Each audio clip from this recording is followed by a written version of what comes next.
तुम्हारे मरने के बाद भी तुम्हारे कोई नारे लगाता रहे, तुम्हारा नाम लेता रहे, तो आओ अपने नबी से वफा करो, अपने नबी से वफा करो, अपने नबी से वफा करो।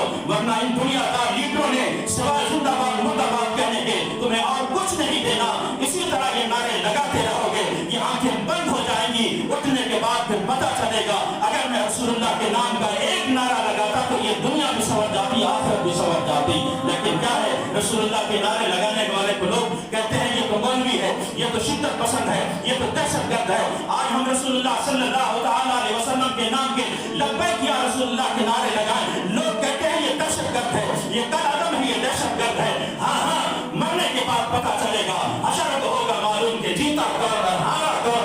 आज इस वतन से अगर मोहब्बत करने वाले हैं तो अल्हम्दुलिल्लाह हम अहले सुन्नत हैं, इसकी मिट्टी में कुर्बान होने वाले हैं तो अल्हम्दुलिल्लाह हम अहले सुन्नत हैं। अगर तुम्हारे नजर में हम दहशतगर्द हैं और ये नारा लगाना दहशतगर्दी है तो फिर समझ लो कि मोहम्मद से वफा तुम्हें तो हम दे रहे हैं। ये जहाँ चूज है क्या लाखों कलम दे रहे हैं। सुन्नी मर तो सकता है, कर तो सकता है, लेकिन अपने नबी के नाम पे नारा लगाना नहीं छोड़ सकता। दुनिया की रंगीनियों ने इतना मस्त कर दिया कि नबी के नाम पे मरने पे हमें खौफ आता है, नबी का नारा लगाने पे हमें खौफ महसूस होता है, नबी की इज्जत और नामूस का नाम लेने पर हमें खौफ महसूस होता है। अरे निकाल दो ये सारे खौफ, निकाल दो ये डर सारे और बता दो दुनिया को कि मोहम्मद नाम पर सौदा सरो बाजार हो जाए। करूं तेरे नाम पे जाफर